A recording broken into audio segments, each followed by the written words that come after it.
সীমান্তে ৫৩ বিজিবির অভিযানে ভারতীয় স্কাফ সিরাপ জব্দ। চাঁপাইনবাবগঞ্জ জেলা প্রতিনিধি মাহিদুল ইসলাম ফরহাদের পাঠানো তথ্যচিত্রের ডেস্ক রিপোর্ট। চাঁপাইনবাবগঞ্জের শিবগঞ্জ সীমান্তে অভিযান চালিয়ে ১৩০ বোতল ভারতীয় নেশাজাতীয় স্কাফ সিরাপ জব্দ করেছে বর্ডার গার্ড বাংলাদেশ বিজিবির। রোববার ২৩ আগস্ট সকাল ১০টার দিকে চাঁপাইনবাবগঞ্জ ব্যাটালিয়ন ৫৩ বিজিবির অধীন মনাকষা বিওপির একটি বিশেষ টহলদল শিবগঞ্জ উপজেলার পাকা ইউনিয়নের চালকিপাড়া গ্রামে অভিযান পরিচালনা করে এসব মাদকদ্রব্য জব্দ করে। বিজিবির সূত্রে জানা যায়, জব্দ করা ১৩০ বোতল ভারতীয় নেশাজাতীয় স্কাফ সিরাপের আনুমানিক বাজারমূল্য ৫২,০০০ টাকা। জব্দকৃত মাদকদ্রব্য পরবর্তী আইনগত ব্যবস্থা গ্রহণের জন্য শিবগঞ্জ থানায় জমা দেওয়া হয়েছে।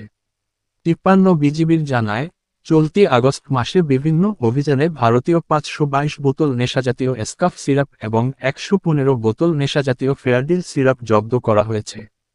চাঁপাইনবাবগঞ্জ ব্যাটালিয়ন ৫৩ বিজিবির অধিনায়ক লেফটেন্যান্ট কর্নেল কাজী মুস্তাফিজুর রহমান পিএসসি ঘটনার সত্যতা নিশ্চিত করে বলেন, ব্যাটালিয়নের দায়িত্বপূর্ণ এলাকায় সীমান্ত সুরক্ষা নিশ্চিত করার পাশাপাশি বাংলাদেশ সরকারের মাদকের বিরুদ্ধে জিরো টলারেন্স নীতি বাস্তবায়নে বিজিবির নিরলসভাবে কাজ করে যাচ্ছে।